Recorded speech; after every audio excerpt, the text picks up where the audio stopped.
Right before my mother-in-law's anniversary, I withdrew all my savings and blocked the cards. Igor, my husband, was buzzing with excitement about the fancy car he planned to buy for his mother. The next day, what unfolded left me frozen. I stood at the office window on the 23rd floor, looking out over the glittering Moscow evening. People hurried home below, but I couldn't move. Negotiations with our German partners had just ended, 3 hours of tense discussion, finally sealed with a €2 million contract. I should have felt elated. Instead, exhaustion weighed me down. I'm 32, director of IT at a large company, earning 450,000 rubles a month. It sounds impressive, but when I returned to the 3-room apartment I'd bought with my own money before marriage, it greeted me with demands, not comfort. Igor met me in the hallway, grinning. He's 35 and hasn't officially worked in over a year. He calls himself a business consultant, but I've long understood it's a euphemism for idleness. He wore sweatpants and a t-shirt. The kitchen smelled faintly of something burned, another abandoned cooking attempt. "Anushka, darling," he said, hugging me and kissing my cheek. "How were the negotiations?" "Good. The contract is signed." "My clever girl," he said, eyes sparkling with that mischievous light that always made me uneasy. I knew that look. "Tomorrow is my mother's 58th birthday. Remember?" Of course I remembered. For 3 months, Valentina Ivanovna, a retired accountant, had reminded me constantly about the celebration, how she would host all her friends, how it had to be perfect. "Of course," I said, slipping off my heels. My feet ached from the day, yet I still had to organize. Igor followed me to the kitchen as I opened the fridge for something simple to eat. "The Panorama restaurant is booked for 30 people. Imagine the banquet." I froze, holding a carton of milk. 30 people. I wanted to ask about the budget, to clarify who would pay, but the words stuck. In 3 years of marriage, I'd learned to read between the lines. Of course it would be me. Always me. I began chopping tomatoes and cheese mechanically while Igor described the dishes and wines he'd ordered. "I'm going to shower," I said when he paused. The bathroom was my only refuge, a space where I could breathe. I undressed and stepped toward the water when Igor's voice drifted from the living room, loud and cheerful. "Mommy, how are you?" I froze. The bathroom door was ajar. He was on a video call. "Son, haven't you forgotten my gift?" Valentina Ivanovna's sweet, expectant voice floated through. Something inside me broke. "Of course, Mommy. We'll go to the showroom tomorrow after lunch. A BMW X5, white, just like you wanted." I pressed my back against the wall, hand over my mouth. 4.5 million rubles, minimum. And that was just the car. "There's a common budget with Anna," Igor said casually, as if discussing apples. "She earns well and has savings." "Smart girl," his mother praised. "That's what a proper wife does." "Not like Svetka Vorobiev," she added. "Yes, Anka won't even notice," Igor laughed. "Presentation is everything." I gripped the sink with both hands, staring at my reflection in the fogged mirror, pale, wide-eyed, exhausted. I hadn't noticed. I always agreed. The numbers raced through my mind. 3 years ago, I was blinded by love. Igor was charming, full of promises about our future, our life together. He said he'd start a business, succeed, and I could support us temporarily. Temporarily, yet 3 years had passed. Renovations at his mother's cost 1.2 million rubles in the first year. And now, a BMW. I had tolerated it all, fearing confrontation, hoping he would change, clinging to the idea of love and partnership. But the pattern was clear. It had never been temporary. Valentina Ivanovna had spent years painting her life as a tragedy, peeling wallpaper, ancient plumbing, meager pension.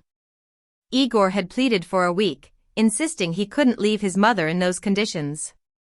I agreed, paid for the repairs, new furniture, appliances, hundreds of thousands of rubles. I covered her sanatorium trips, monthly allowances, holiday gifts. I never added it up. I was afraid of the total.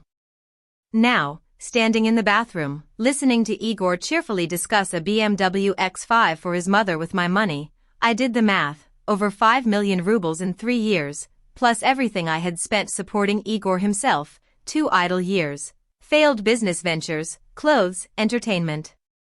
The car alone was nearly 1 million rubles. He had earned maybe 200,000 from occasional consultations. I let it go for love, for hope, for fear of confrontation, but there it was, all of it, used without a word. The shower ran, white noise against my shock. I stepped under it, feeling nothing, neither warm nor cold, just the weight of my life's choices. How had I let it come to this? I emerged in my robe. Igor sat on the couch, scrolling through his phone, smiling. "Anya, don't forget to take all the cards tomorrow," he said casually, not looking up. "Of course," I replied, calm. He blinked, surprised, expecting resistance. I smiled, turned, and went to the bedroom. Dinner passed quietly, me finishing my salad, him heating pizza. He talked about the anniversary. I nodded, interjecting only brief comments. By 10:30, he was asleep, fast and deep. I lay beside him, listening to even breaths, a plan crystallizing in my mind, clear, cold, uncompromising. At 2 a.m., I rose, robe over pajamas, and moved to the living room. Laptop open, I acted with precision. Step 1. Transfer 800,000 rubles to a locked savings account. Step 2. Freeze all debit cards. Step 3. Remove Igor's access to my credit cards, let him sink into his own debt. Step 4. Leave just enough on the main account for a week's basic expenses. I checked, rechecked, satisfied. 2:30. Tomorrow would be interesting. I returned to bed, laying beside my snoring husband, and fell asleep instantly, calm, untroubled, free for the first time in months. Morning came. Igor emerged from the shower, shirt stained, cologne heavy, whistling, oblivious. "Today's the day," he announced, pouring coffee. I watched him, noting the weight gain, the stains, the anticipation in his eyes, detached as if observing someone else. "I have an appointment at the dealership at 2, he said. "Mom and I are picking the car. You don't mind, do you?" "Why would I?" I said, smiling. He blinked, startled. I had expected protest, outrage, anything, but I felt nothing but calm. He left, kissed me, full of energy. Alone, I moved quickly. Called work, claimed illness, booked a one-way business class ticket to the coast for 12:30, villa with pool, ocean view, 1 month of solitude. I packed light, summer clothes, cosmetics, documents, laptop, everything else stayed. I didn't need the past. For the first time in years, I felt entirely in control. Cold. Calm. Free, the suitcase was packed. I sat at the kitchen table with a sheet of paper, pen in hand, and wrote slowly, deliberately, point by point. This letter had to explain everything. Igor, if you're reading this, it means your plan failed. I didn't buy the BMW for your mother. The anniversary wasn't paid for. Last night, I overheard your conversation with her, 4.5 million for a car, 450,000 for a restaurant. All of it with my money, without asking me. For 3 years of marriage, I've spent 5.2 million rubles on your mother. Repairs, furniture, appliances, sanatorium trips, gifts, monthly assistance. For you, 2 idle years, failed business ventures, your car, your lifestyle. I earned maybe 200,000 rubles from occasional consulting.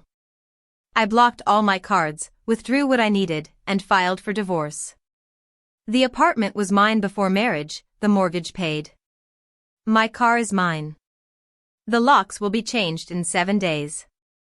You have 1 week to collect your things. I'm leaving at the ball, the dream I've been talking about for 3 years, the one you mocked. Your debts, credit cards, restaurant, car, are yours to handle. Good luck. P.S. Expect a beauty salon bill for 25,000 rubles. That's on me, ordered in your name. Surprise.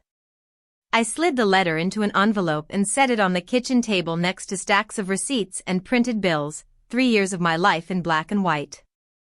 Next, I made the calls I had planned. Panorama Restaurant, confirmed reservation, premium menu, the total, 467,000 rubles. Payment? After the banquet. Perfect.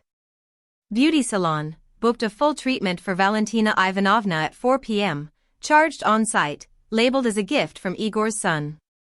I imagined her driving there, thinking it was from her beloved child, and then realizing she'd have to pay herself. At 5, I called a taxi. The apartment was quiet, sterile, familiar yet empty. For 3 years, I had called this place home, but home isn't walls. Home is where you are valued. Here, I had been used. My phone rang incessantly, Igor, relentless. I ignored it, set the phone to no-call mode, and sent a quick message to my mother, Mom, everything's fine. I'm going on vacation. I'll tell you later. I love you. The taxi arrived. I took my suitcase, my laptop bag, and one last look at the apartment. The door closed behind me. My hands shook, fear, excitement, relief. I didn't know what awaited me, but I knew this. I had left a life that had been draining me, a life where I had given, and received nothing but expectation. Moscow drifted past the car window, lights, cars, people. Somewhere, in an expensive dealership, Igor was trying to buy a car with money that no longer existed. Somewhere, tables were being set for a banquet with no one to pay for it. My phone vibrated endlessly in my bag. I didn't care. At the airport, I checked in, dropped off my suitcase, and had 3 hours before departure. I sat with a coffee, opened my laptop, and confirmed the email from my lawyer. Divorce papers were ready. No property division. Everything, apartment, car, bills, was mine, purchased before marriage or with my money. Igor was entitled only to his personal belongings. I leaned back and looked at the departure board. Flight to the ball, landing in 2 hours. Memories surfaced, how I met Igor 4 years ago, how charming he was, how convincing about dreams and startups. I had believed him. I had believed in temporary. I had persuaded him to let me help his mother. And I had slowly become a cash source, a provider without reciprocation. The night I overheard the conversation about the car, a line snapped inside me. Enough. I exhaled, steady, cold, resolute. For the first time in years, I felt the weight lift. I was finally acting for myself, the boarding call had come. I grabbed my bag, each step lighter than the last. Fear gave way to a strange, tentative excitement. I was leaving everything behind, alone, finally free. On the plane, I chose a window seat. Business class was half empty. The flight attendant offered champagne. I accepted, staring at the sparkling liquid. To a new life, I whispered, and took a slow sip. Moscow shrank below me, city lights blurring into threads. Somewhere there, Igor was trapped in his own chaos. I was flying toward the sun.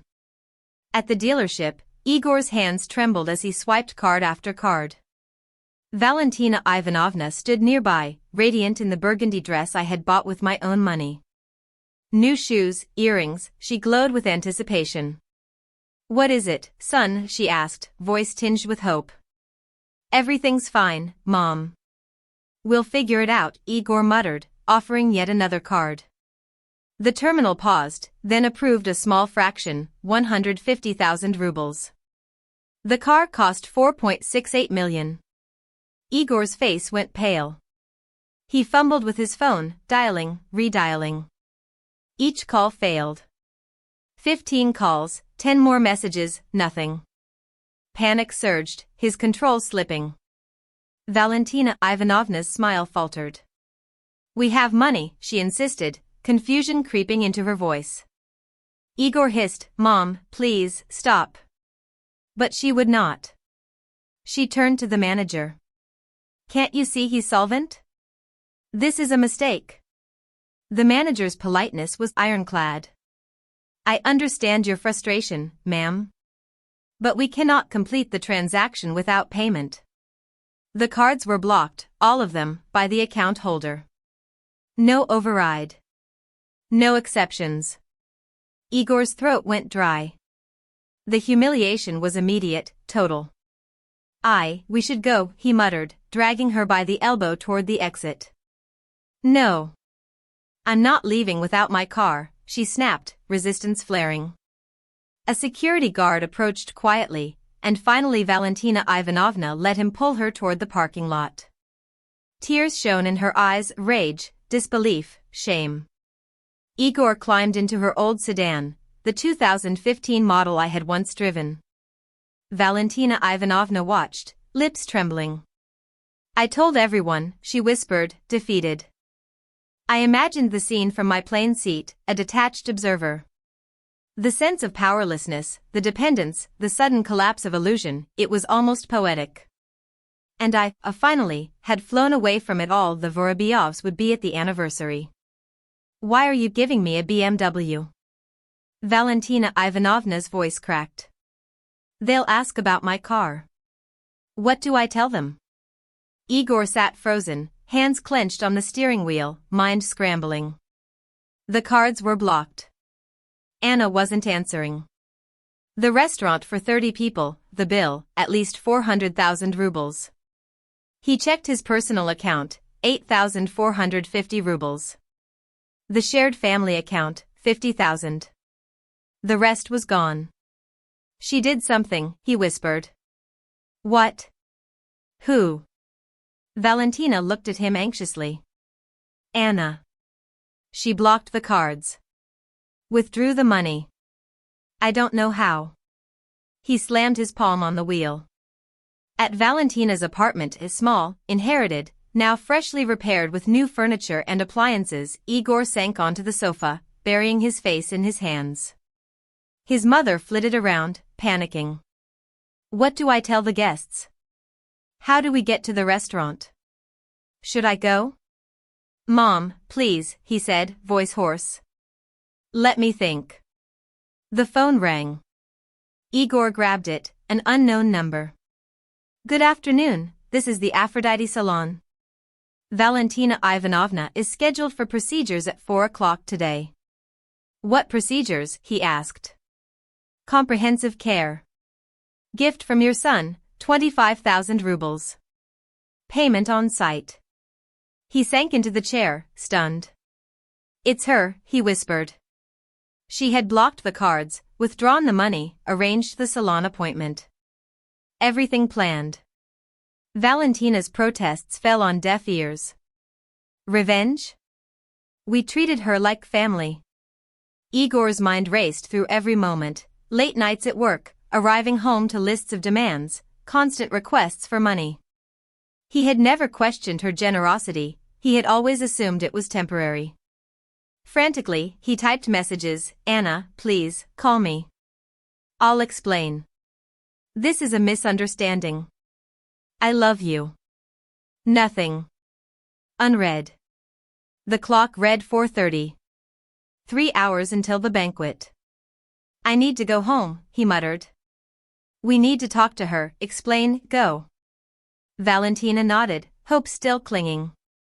He ran to Concevo, up 7 flights, heart hammering. The elevator too slow, he burst into the apartment hallway. Anna. Are you home? Silence. Rooms were empty. The bed neatly made.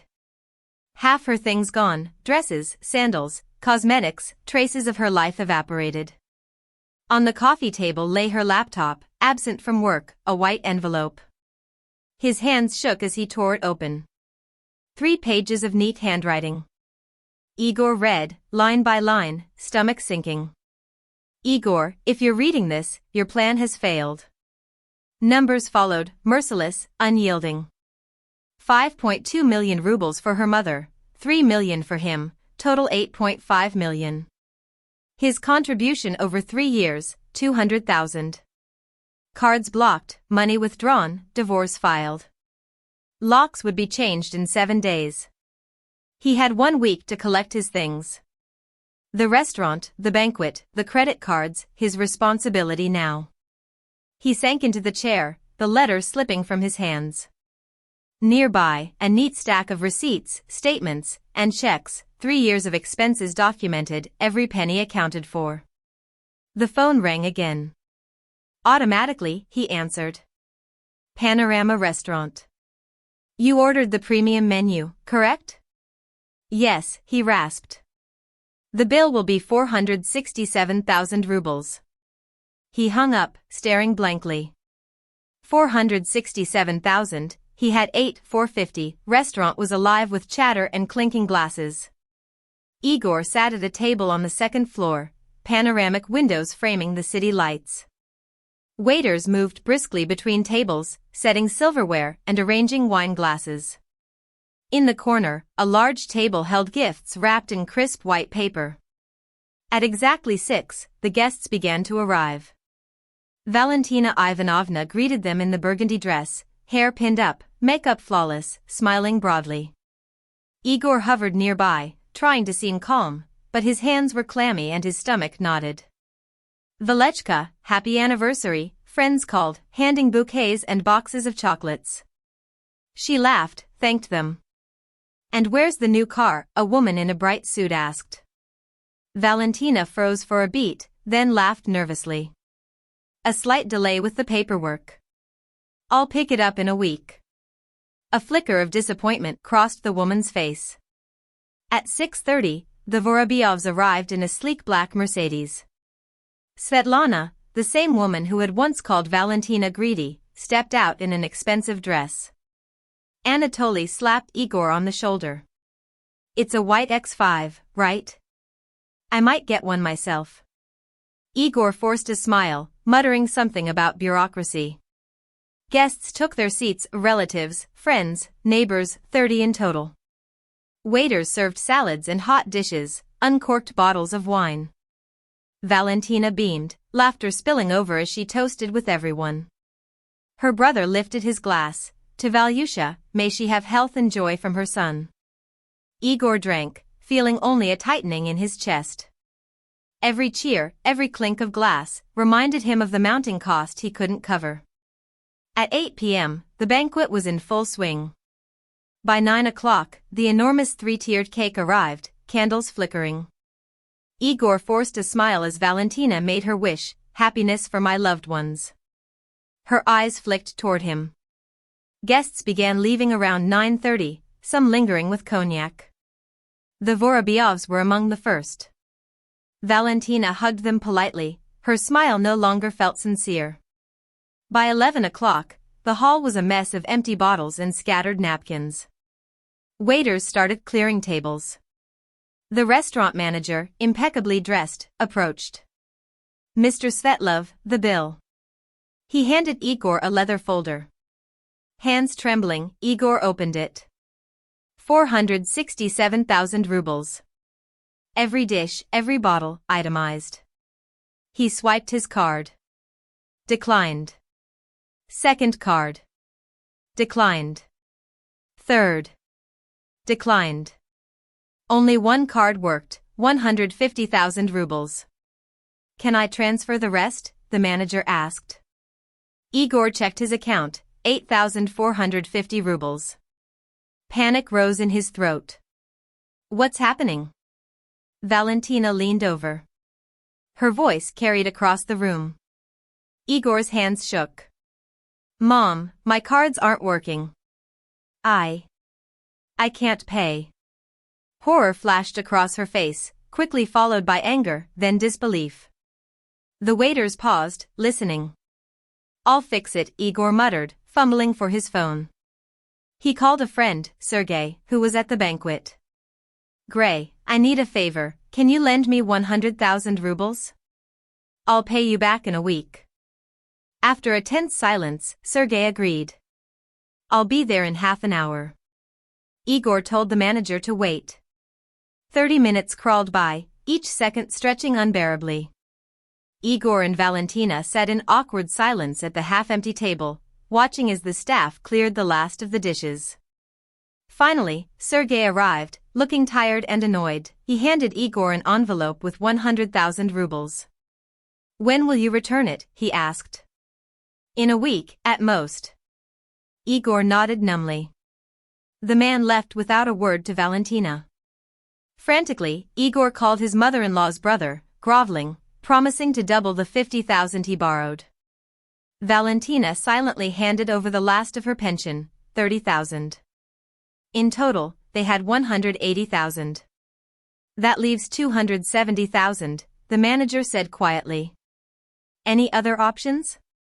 Igor shook his head, exhausted. The manager suggested a promissory note with interest, 10% per month, court action if unpaid after 3 months. Igor signed. The debt now totaled 350,000. They left the restaurant around midnight. Valentina stumbled in her heels, silent, until the car ride home broke her down. Tears came suddenly, unrestrained, raw. "Where's your wife? What has she done?" she cried. "I don't know, Mom," Igor whispered. "Then find her. Make her give the money back. She owes it to us. We're family." He drove in silence. Anya's words echoed in his mind, 8.5 million rubles over 3 years, only 200,000 of his own earnings. Valentina got out at her apartment without goodbye, slamming the door so hard the car shook. Igor returned to Kontsevo, the apartment dark and silent. The letter lay on the kitchen table. He picked it up, reread it, then again. Each word cut, ruthless and precise. 5,200,000 for her mother, 3 million for him, his 3 years' contribution just 200,000. Cards blocked, money withdrawn, divorce filed. 7 days until she changed the locks. He sank into a chair. The receipts, bank statements, and proofs of every expense lay in a neat stack on the table. Panic rose, then numbness. His phone vibrated. A message, an image, Anna, on a beach at sunset, hair loose, smiling in a light dress. Caption, "New life." He dropped the phone. The lump in his throat made him choke. She had gone. She was free. She was happy. And he was left with debts, a furious mother, no money, no wife, no future. The worst part, he knew he had brought this on himself.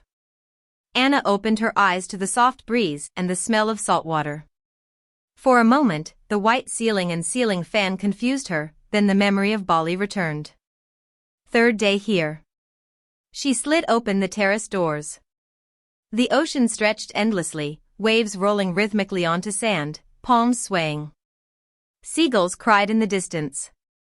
She inhaled deeply. For the first time in years, she was free. Her phone sat on the nightstand.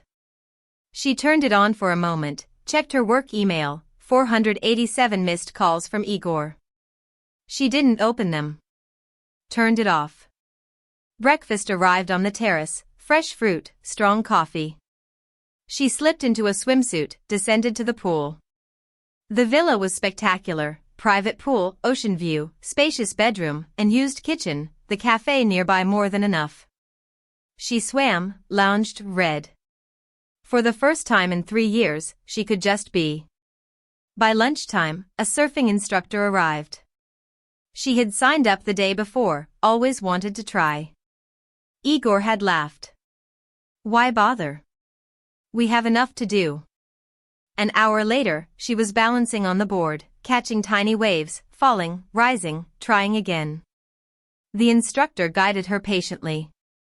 When she finally glided a few meters, she screamed with delight.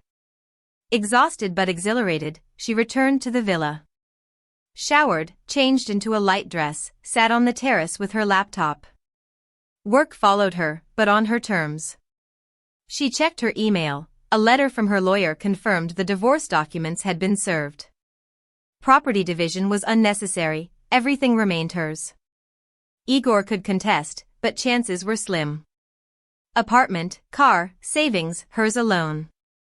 Locks would be changed in 7 days. No pity, no regret, only relief. Another email. The German partners confirmed the contract. A project needed completion within a week. She replied, ready. Laptop closed. She picked up a book and, for the first time in years, exhaled. The sun dipped toward the horizon, painting the sky in soft pinks and golds. Anna poured herself a glass of white wine and sank into a chair, the gentle breeze ruffling her hair. Deep in Russia, night had fallen. Igor was probably awake, frantically answering his mother's calls, humiliated and desperate. She remembered the panic on their faces when the cards didn't work, when they had to beg for loans. Surprisingly, she felt no anger, only calm and a quiet satisfaction. Justice had been served. A week passed. Anna had settled into island life. Mornings began with yoga on the beach near a small studio she had rented, followed by swimming or surfing.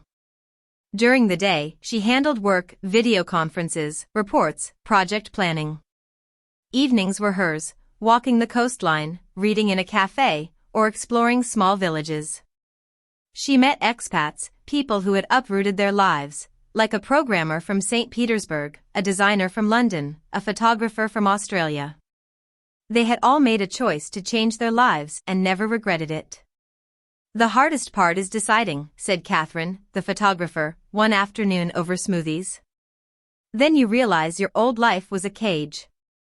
Anna nodded. Did something happen? Catherine asked gently. Sorry if I'm prying. Anna smiled faintly. I had a husband and his mother. They were on my back for 3 years straight. I get it, Catherine said. I had a boyfriend who thought I should support him because he was creative. An artist, you see. They laughed. How did you decide to leave? He once sold my professional camera for $4,000 to buy paints nobody wanted. That night, I realized enough was enough. I packed my things, took a loan, and flew here. First month, I rented a cheap hostel for tourists. Then things started to turn. Now I have my own studio, clients from all over the world. And him? Did he try to get you back? Of course, Anna said, shaking her head. Calls, messages, apologies, promises to change. Classic. I didn't forgive. Some things aren't forgivable, not because of anger, but because forgiveness would mean going back into the cage. She thought of the hundreds of messages Igor had left, apologies, pleas, promises, but she knew them for what they were. People rarely change, especially those who benefit from others' dependence. By the second week, Anna settled into her routine at a beachside cafe. She claimed her favorite table with a view of the ocean and opened her laptop. The calm sound of waves undercut her work focus. Excuse me, is this seat free? A man asked. She looked up. Tall, tanned, mid-30s, casual in a light shirt and shorts, intelligent gray eyes. Yes, of course. He sat, ordered coffee, and pulled out a tablet, sketching architectural plans. Architect, she said. He smiled. Guilty. Maxim. And you, resting or living here? I'm not sure yet. Came for a month, might stay longer. He nodded. I came for 2 weeks, stayed 2 years. They talked easily. Maxim had left a high-pressure Moscow firm to manage projects remotely from Bali. Anna shared her story, a demanding marriage, constant responsibility, the need to keep everyone else afloat. She laughed quietly. An hour later, he offered, if you want, I can show you the real Bali, not tourist spots, but what locals love. She agreed, exchanged numbers, and found herself smiling genuinely. It had been years since a conversation felt this light. With Igor, every exchange for the past 6 months had been tension and demands. Here, there was nothing but ease. The next morning, Maxim texted, waterfalls in the jungle, if you're free today, come see them. Anna checked her schedule, meetings weren't until evening. She was free. He arrived on a motorcycle, handed her a helmet. Scared? He asked. Not at all, she laughed.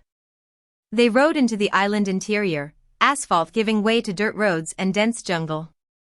Anna held on to him, heart racing with a freedom she hadn't felt in years. When they reached the waterfall, the water cascading into a hidden pool, she laughed with pure delight, the sun glinting off the spray, the jungle alive around them. For the first time in a long time, she felt fully, truly free. The waterfall plunged 15 meters into a clear pool, the roar of water mingling with the scent of damp earth and the song of hidden birds. Few tourists ventured here, the place felt untouched. Beautiful, Anna breathed, letting the cool spray kiss her face. Maxim nodded toward the pool, and they swam. The water was cold, sharp, and invigorating. Later, they sat on the sun-warmed rocks, letting the quiet sink in. You're not just resting, Maxim said suddenly, eyes on her. I can see it. You ran from something. Anna froze, then nodded. Yes. From a life that drained me, my husband, the endless demands, the weight of keeping everyone afloat. Funny, Maxim said, I ran from my wife. She wanted a perfect lifestyle, luxury apartment, cars, jewelry. I just wanted to design houses. We divorced. I didn't fight, I just collected what was mine and left. Do you regret it? She asked quietly. Not for a second. They sat in silence, listening to the waterfall. The strangest thing, Anna murmured, is I don't feel angry. I thought I would, imagined revenge or satisfaction. But I feel emptiness, as if that life wasn't mine at all. Maxim nodded, understanding. You played the role of provider, caretaker, cash source. Now they have themselves, and you have yourself. Those words sank deep. For 3 years, Anna had been the perfect wife, understanding, forgiving, paying, sacrificing. Somewhere along the way, she had vanished. Now she was coming back.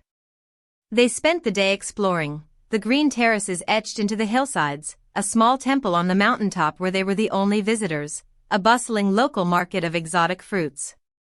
That evening, they dined at a tiny cafe, where an elderly woman named Bolyaika cooked with simple perfection. Thank you for today, Anna said, smiling genuinely. I enjoyed it too, Maxim replied. I haven't met someone in a long time with whom it's this easy. He walked her back to the villa, said goodnight without insistence or expectation. Anna went inside, sat on the terrace, looking at the ocean, and briefly checked her phone. Igor hadn't called. The last message from him, 3 days ago, was ignored. She deleted it. No conversation. The lawyer would handle everything. She turned off the phone again. Weeks passed. Anna extended her stay, working remotely, projects running smoothly. She and Maxim saw each other almost daily, walks, shared meals, long silences watching sunsets. Slowly, a connection formed, careful and unforced. One evening, the rain pounded the cafe roof. Anna stirred her coffee. Maxim, I want to say something. If you're not ready, we can forget it. He looked at her, calm, patient. I'm listening. She set down her spoon. I like you. I know you just left a difficult relationship, I know you need space. I want you to know I'm willing to wait, to just be there for you, no pressure, no demands. Her heart skipped. In those honest gray eyes, she saw what she never had with Igor, respect, patience, trust. Thank you, she whispered. I need time too. I like you too, he said, covering her hand with his. Then we'll just spend time together and see how it goes. Autumn came to Russia. The divorce was finalized, property division was minimal. Igor received only personal belongings. Anna let him take the apartment keys without imposing fines, weeks after notice. Her mother called for the first time. Anushka, how are you? I'm worried. Please call.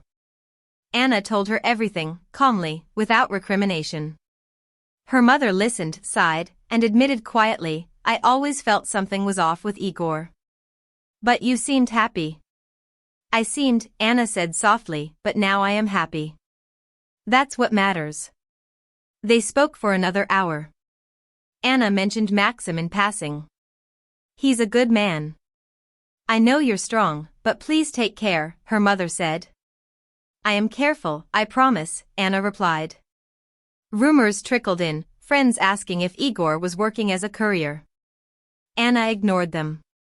Let him live his life. A month later, Maxim invited her to move in. His villa had 3 bedrooms, a jacuzzi with views over rice terraces. Only if you're ready, he said. Your own room, no pressure. Anna thought for a day, then agreed. The move took only a few hours, she had few belongings. Maxim helped, showed her the room, bright, spacious, a huge window framing the terraces. Thank you, she said, hugging him. He hugged her back firmly but without expectation, holding her just as she needed. For the first time in years, Anna felt fully safe, fully herself, life together settled into a quiet rhythm. They worked in separate rooms, met for lunch, cooked in the evenings, or wandered to a nearby cafe. Sometimes they just sat on the terrace, each with a book. No demands. No debts. No expectations. One evening, Anna's phone buzzed. A message from Valentina Ivanovna, a longtime friend of her mother-in-law. Anna, I'm sorry to bother you. Just so you know, Valentina Ivanovna is having a hard time. She sold her apartment to cover debts. Now she and Igor live in a rented room. Igor works as a loader and drinks heavily. She blames you, but she knows it's her own doing, she just won't admit it. Anna read the message, put the phone down. Bad news? Maxim asked. Just news, she said, gazing at the sunset. About a past life. Do you regret it? No. Not at all. He nodded, saying nothing further. 6 months passed. Anna fully transitioned to remote work, eventually managing international projects. Maxim and she became a couple. One evening, walking along the beach after rain, he stopped, looked at her, and said simply, I love you. I want to be with you, not for your success, your money, or your looks, but because with you I feel whole. I love you too, she whispered. He pulled a simple silver ring from his pocket. Will you marry me? Yes. A month later, barefoot on the beach, they married in white clothes, surrounded by 20 friends they had found on the island. Anna's mother flew in from Russia, Maxim's mother from Moscow. No grand ceremony, no debt, just quiet joy. Back in Russia, Igor and Valentina shared a tiny 12-square-meter room. Valentina lay coughing from a cold, without money for medicine. Igor's phone vibrated, a collector calling, 580,000 rubles. When will you repay it? He didn't answer, just turned it face down. His work as a supermarket loader paid 30,000 a month, 25 went to rent and food. It's all because of her, Valentina whispered. Igor didn't respond. He knew the truth, it was because of his choices, his mother's demands, their greed, and the blindness that comes from assuming someone will give endlessly and take nothing. Out of habit, he checked social media and found Anna's page. She hadn't blocked him, only removed him as a friend. The last photo, Anna in a white dress, Maxim by her side, sunset on the beach. Caption, new chapter. Igor closed the app and stared out the gray, rainy window. Somewhere across the ocean, she was free, happy, loved. And it was fair. A year later, Anna learned from Valentina that Igor had died, liver failure, worsened by years of drinking. Valentina was left alone, surviving on an 18,000 ruble pension in the same cramped room. Anna read the message sitting on the villa terrace. Next to her, Maxim worked on his laptop. Inside her, a new life was growing, 4 months pregnant. She rested her hand on her belly. Something happened? Maxim asked. My ex-husband died, she said. I'm sorry. It's not worth it, she replied. She stood at the railing, watching the ocean, eternally alive, endlessly beautiful. Igor was gone. Valentina was in poverty. And she was here, with a loving husband and a child growing inside her. Anna felt no triumph, no satisfaction. Only understanding. Everyone had received what they deserved. She had chosen herself, freedom, happiness. The best choice of her life. Maxim came up behind her, hands on her stomach. "What are you thinking? Sometimes you have to lose everything to find yourself," she said. He kissed her temple. "Let's go have dinner." They stepped inside. Outside, the sun painted the sky in shades of hope. Somewhere in Russia, an old woman cried over a photograph of her son. Somewhere, lawyers sorted through the debts of a man who had nothing left. On the island, a young couple laughed, cooked, and planned for the future. Life went on, and for those who chose their own path, it was beautiful.